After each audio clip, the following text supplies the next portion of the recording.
नमस्कार। लक्ष्मीनारायण ज्योतिष केंद्र में आप सभी का स्वागत है। आज का हमारा विषय हस्तरेखा से संबंधित कुछ चीजें मैं बताने के लिए उपस्थित हुआ हूं। बहुत सारे ऐसे लोग हैं जो व्यवसाय करना चाहते हैं, बहुत सारे ऐसे लोग हैं जो व्यवसाय कर रहे हैं। कुछ ऐसी रेखाओं पे आज हम बात करेंगे जो ये दिखाती हैं कि व्यक्ति एक कदम आगे, दो कदम आगे चलता है और 3 कदम पीछे हटता है। निर्णय लेने की क्षमता में वो कमी करती हैं। जो रेखाएं मैं बताऊंगा, अगर आपके हाथ में वो रेखाएं हैं तो कोशिश ये करिएगा कार्य क्षेत्र में अपने काम से प्रेम करिए। कार्य क्षेत्र में बहुत ज्यादा किसी पे भरोसा मत करिए, अपनी आंख कान पे ज्यादा भरोसा करिए, नहीं तो जीवन में धोखा खाएंगे। कुछ ऐसी रेखाओं पे भी बात करेंगे कि जैसे रोने की आदत होती है। सब कुछ है, घर है, गाड़ी है, वाहन है, सब सुख है, फिर भी अरे मेरे पास तो कुछ है ही नहीं, मेरा ये हो गया, मेरा वो हो गया, सब कुछ ठीक चल रहा, फिर भी मेरा ये हो गया, मेरा वो हो गया। कुछ ऐसे लोगों पे भी बात करेंगे। कुछ लोग ऐसे होते हैं जिनके पास कम होता है फिर भी रोतने की आदत नहीं है, आत्मबल है मुझ में। मुख्य रूप से मानसिक और धन के नुकसान से संबंधित चीजों पे बात करेंगे। और शनि और चंद्रमा मुख्य कारक ग्रह इनके कहलाते हैं। शनि और चंद्रमा जन्म कुंडली में भी अगर कहा जाए, शनि और चंद्रमा का संबंध खासकर अगर कहें चतुर्थ भाव में, तृतीय भाव में, चतुर्थ भाव में, द्वितीय भाव में, अष्टम भाव में और कहीं ना कहीं द्वादश भाव में बनता है, तो ऐसे लोगों के साथ समस्याएं समय समय पे आती हैं। उन समस्याओं की चर्चा करेंगे हाथ के अनुरूप। ठीक है, हाथ के अनुरूप जो है कहीं ना कहीं उन सभी चीजों पे चर्चा करेंगे। सबसे पहले कुछ चीजें मैं हाथ में बताता हूं, ध्यान से समझिएगा। ये हिस्सा आपका सीधा है, ठीक है, सीधा मतलब जैसे गोलाई में है, ये सीधा है, ऐसे समझ लीजिए। ये हिस्सा आपका सीधा है और ये हिस्सा आपका जो है हाथ भी कहीं ना कहीं दबा है। मन हमेशा अशांत रहेगा, मन से ऐसे लोग कमजोर होते हैं, छोटी छोटी बातों पे भावुक हो जाते हैं। व्यवसाय में भावुकता नहीं होनी चाहिए, व्यवसाय में भावुकता नहीं होनी चाहिए। दूसरों पे आश्रित होते हैं ऐसे लोग। अगर कहा जाए मदद करने का एक कहते नहीं कि जितनी मदद करिए जितना आपके लिए जायज है, ये ऊपर वाला भी कहता है, मैं ही नहीं कहता हूं, ऊपर वाला भी कहता है। ठीक है, अपनी कमियों को छुपाने के लिए कोशिश करते हैं और कहीं ना कहीं दूसरों पे डिपेंड हो जाते हैं, जिसके कारण अपनी चीजों का नुकसान कर लेते हैं। व्यवसाय से संबंधित चीजों में ये बेहद महत्वपूर्ण है।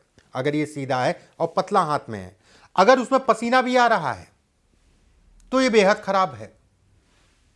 ये अगर कहा जाए तो बेहद खराब है। एक बात अब रेखाओं के आधार पे मैं बताता हूं आपको कि कैसे आपको जो है इसका आकलन करना है। ये भाग्य रेखा है। भाग्य रेखा, चंद्रमा से एक रेखा भाग्य रेखा पे जाए, मैंने पीछे बताया बहुत अच्छी रेखाएं हैं, 1 2 3 अपने आप में एक राजयोग के समान होती हैं, जीवन में सभी प्रकार के सुखों को दिखाती है।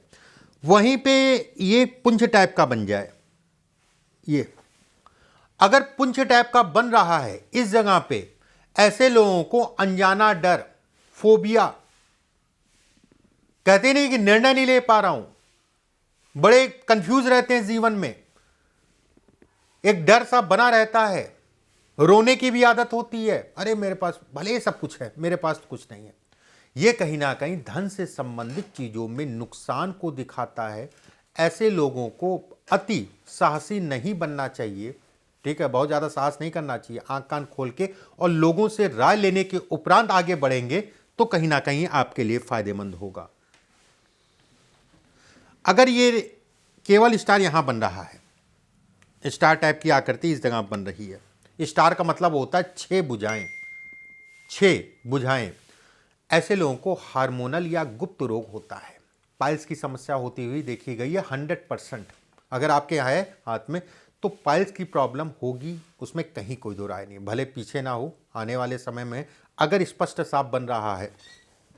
ये 6 भुजाएं, 1 2 3 4 5 6, अगर इस टाइप से है। नदी, नहर, पोखर में नहाने से परहेज या सावधानी पूर्वक नहाना चाहिए। ऐसे लोगों को हमेशा जीवन में 1 2 बार एहसास हो जाता है कि बच गए आज, तो थोड़ा सा केयरफुल होकर नहाइएगा। अगर इस जगह पे त्रिशूल बने, अगर इस जगह पे त्रिशूल बन रहा है, इसका क्या मतलब है? उल्टा त्रिशूल मन में कहीं ना कहीं भ्रम का जाल डालेगा। यह समय के अनुसार व्यक्ति के दिमाग पे असर डालता है। सर से संबंधित कोई बीमारी हो सकती है। यह कहीं ना कहीं मानसिक विकृति को भी दिखाता है, मानसिक पीड़ा को भी दिखाता है। ऐसे लोग अगर नशे इत्यादि चीजें में लग गए तो छोड़ने में बड़ी दिक्कत आती है, छोड़ने में कहीं ना कहीं समस्याओं को दिखाता है। ऐसे लोगों को मैं हमेशा कहूंगा कि अपनी दिशा सही रखनी चाहिए। मैं कुछ उपाय अंत में बताऊंगा, अगर इनमें से कुछ भी है तो उपाय जरूर करिएगा। यह आपके चंद्रमा को मजबूत करेगा और कहीं ना कहीं कार्यक्षेत्र में असर डालेगा, कार्यक्षेत्र पे असर डालेगा, उसमें कहीं कोई दो राय नहीं है। यह होती है मस्तिष्क रेखा। मस्तिष्क रेखा आपकी जो है चंद्रमा की तरफ आके जो है झुक जाए। ऐसे में कहा जाएगा कि नीचे आना अपने आप में एक राजयोग है। यह अच्छा संकेत, उसमें कहीं कोई दो राय नहीं है। मानसिक रूप से व्यक्ति कहीं ना कहीं पीड़ित होता है समय के अनुसार, और पीड़ा कभी कभी इतनी बड़ी आती है डिप्रेशन में चला जाता है। अगर ये दो भागों में बट जाए, अगर ये दो भागों में बढ़ जाती है तो ऐसे में कहा जाता है कि भारी तनाव मानसिक रूप से व्यक्ति झेलेगा, और कर्ज या किसी करीबी या कोई रिश्तेदार नाते कोई भी हो सकता है, करीबियों से ऐसे लोगों को बड़ा नुकसान होता है। कहते नहीं है मैंने भरोसा ही नहीं किया था, वो मेरे साथ ऐसा कर जाएगा। खासकर सरकारी तनाव, शासन सत्ता से संबंधित चीज़ों में ज़्यादा देखा गया है। एक बात, अगर ये रेखा एक आ रही नीचे तो सरकारी तंत्र से लाभ को भी ये इंगित करती है। अगर दो है तो मूड स्विंग को दिखाती है। एक है तो भी करेगा मूड स्विंग, लेकिन दो में ज़्यादा होगा। ऐसे लोगों को जीवन साथी से राय लेके आगे बढ़े तो ज़्यादा अच्छा है। भले आप माने ना माने उसकी बात, मैं इसको नहीं कहूंगा कि यह आपके ऊपर है, लेकिन सुन लीजिए वो क्या कह रही है,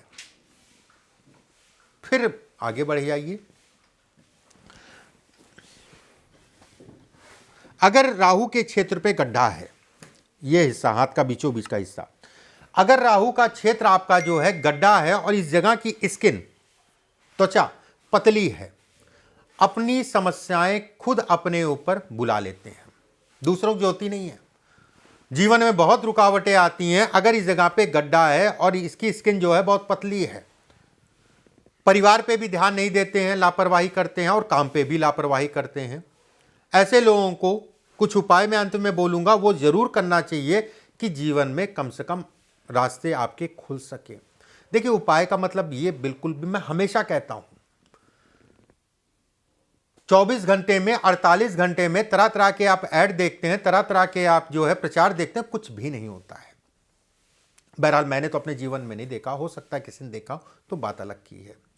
उपाय से मतलब धन वर्षा भी नहीं करता उपाय की धन वर्षा हो जाए। उपाय से अगर धन वर्षा होगी तो मैं खुद जाके उपाय करूंगा, मैं क्यों इतनी मेहनत करूंगा भाई। ठीक है, उपाय से आदमी को, ईश्वर की भक्ति से आदमी को रास्ते मिलते हैं, एक सकारात्मक ऊर्जा मिलती है। लोग कहते हैं ना मंदिर जाके घंटा बजाने से क्या होगा। मंदिर जाके घंटा बजाने से आपको एक प्रेरणा मिलेगी, आपका दिमाग कहीं ना कहीं ठंडा होगा, बुद्धि कहीं ना कहीं स्थिर होगी, और दिमाग जब ठंडा होगा, बुद्धि स्थिर होगी, तो एक सकारात्मक सोच पैदा होगी। वो सकारात्मक सोच अगर कहा जाए तो जीवन में आपको कितनी भी दिक्कतें आए उससे निकलने का रास्ता बतलाएगी। बहुत सारे बेवकूफ़ कहते हैं कि मंदिर बनाने से क्या है और उसमें ये क्या है, आप हॉस्पिटल बना दीजिए और मंदिर में जाके जो है थोड़ा ट्रीटमेंट। अरे ट्रीटमेंट भाई, ग्रह नक्षत्र ही सब कुछ है, ग्रह नक्षत्र ही सब कुछ है और कुछ भी नहीं है। जो हम लोग सांस लेते हैं, जो सौरमंडल में जो ग्रह घूम रहे हैं, उसी के आधार पर हमारी ग्रंथियां चल रही हैं, और ग्रंथियों के आधार पर हमारे हाथ, बुद्धि, पैर, नाखून ये सब चल रहे हैं।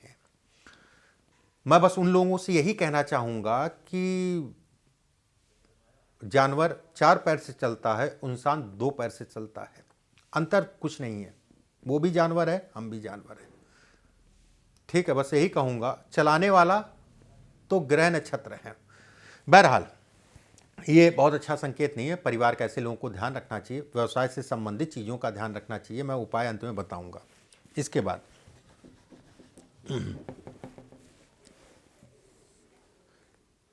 ये अपने आप में अद्भुत राजयोग, बेहद अच्छा, चीज़ों को दिलाने वाली, चीज़ों को बतलाने वाली 2 फाड़ में बढ़ गई।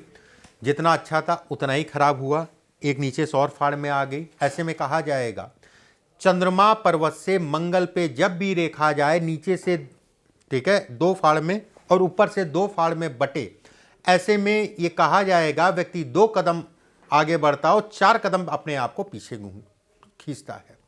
ऐसे लोग कभी कभी अति साहसी हो जाते हैं और वाद विवाद में फंस जाते हैं। वाद विवाद में ऐसे लोगों को अपने आप को हमेशा बचा के चलना चाहिए।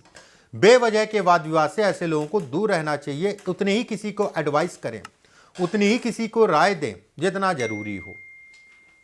दूसरे के फटे में टांग नहीं लड़ाना चाहिए, उसमें कहीं कोई दो राय नहीं है,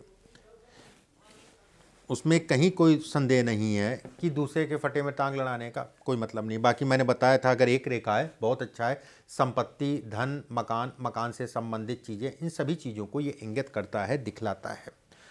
अब मैंने जो भी रेखाएं आपको बताई, अगर आपके हाथ में है तो ये उपाय करिएगा, अगर नहीं भी है तो भी उपाय करिएगा। अपने सूर्य और कहीं ना कहीं चंद्रमा को बलि करिए। करना क्या है ये ध्यान से समझिएगा। एक एक तरीके, एक एक बिंदुवार मैं सरल सरल से उपाय बता रहा हूं जो आप आराम से कर सकते हैं। महादेव की आराधना करें, जितनी कर पाए उतनी करें। वो आपको पैसा नहीं देंगे, वो पैसे से संबंधित या कोई तनाव से संबंधित चीज़ों के लिए रास्ता देंगे। मतलब उस दिशा में आप जाइए, एक सकारात्मक आपकी सोच देंगे, उस दिशा में आप जाइए, वहाँ से आपको जो है कहीं ना कहीं आराम मिलेगा। देखिए, पूर्णिमासी से 3 दिन पहले और पूर्णिमासी के 3 दिन बाद, पूर्णिमासी से 3 दिन पहले और पूर्णिमासी के 3 दिन बाद अपनी छत पे, आंगन में, पोर्च में, कहीं पे भी आप खड़े हो जहां से आपको चंद्रमा जो है दिखे, एक पानी की थाल ले लीजिएगा, उसमें पानी भर लीजिएगा, उस चंद्रमा को आपको जो है थाल के अंदर देखना है। आराम से बैठिए, उस समय पे कुछ मत सोचिए, आराम से, धैर्य से, तसल्ली से बैठ के बस उसको निहारते रहिए, ठंडे मन से, खुश होके। ये नहीं कि रोध हो रहे हैं, ये से नहीं, खुश होके। योगा जरूर करिए, सुबह के समय हो सके तो घास पे जरूर टहलिए। 5 तुलसी के पत्ते, उसको साफ करके जो है प्रतिदिन सुबह के समय खाली पेट जो है खाना शुरू कर दीजिए। रात में 1 मीटर से दूर ना हो, 1 मीटर की दूरी में थोड़ा सा जल ले लीजिए, पानी अपने सिरहाने जो है रख के सो जाइए। सुबह उठने के बाद किसी भी पौधे में डाल दीजिए। ऐसे लोगों को फिरोजा, कोई राशि के हों, यहां पर मैं राशि की बात नहीं कर रहा हूं, यहां मैं हाथ की बात नहीं कर रहा हूं, मैं यहां पर कोई लगन की बात नहीं कर रहा हूं कि कौन सा लगन आपका, कौन सी, उससे मतलब ही नहीं है। फिरोजा रत्न होता है, फिरोजा अपने रत्न अपने वजन के अकॉर्डिंग, मान लीजिए आपका 60 किलो, ठीक है, 65 या 60 या 55 के आसपास है, तो 9-10 रत्ती का चांदी में बनवा के पेंडेंट पहन लिए। 70-75 या 85-80 के आसपास है तो मान के चलिए जो है 11-12 रत्ती का जो है चांदी में बनवा के पेंडेंट में पहन लीजिए। 100 किलो वजन है तो लगभग मान के चलिए 14-14 रत्ती के आसपास चांदी में बनवा के गले में पहन लीजिए। महादेव की आराधना करिए। बाकी अगले वीडियो में फिर आप सभी से मुलाकात होगी। एक अमृत काल चल रहा है प्रभु श्री राम का। मैं उम्मीद करता हूं कि इस अमृत काल को साक्षी होंगे आप देख पा रहे हैं, इस बात के साक्षी हैं कि आपके समय पे जो है ये मंदिर बन पाया। ईश्वर आप सभी को सद्बुद्धि दे, मैं बस ये कहूँगा, और जो इच्छाएं हैं उसकी पूर्ति कराए। अगले वीडियो में फिर आप सभी से मुलाकात होगी। अभी के लिए बस इतना ही। नमस्कार।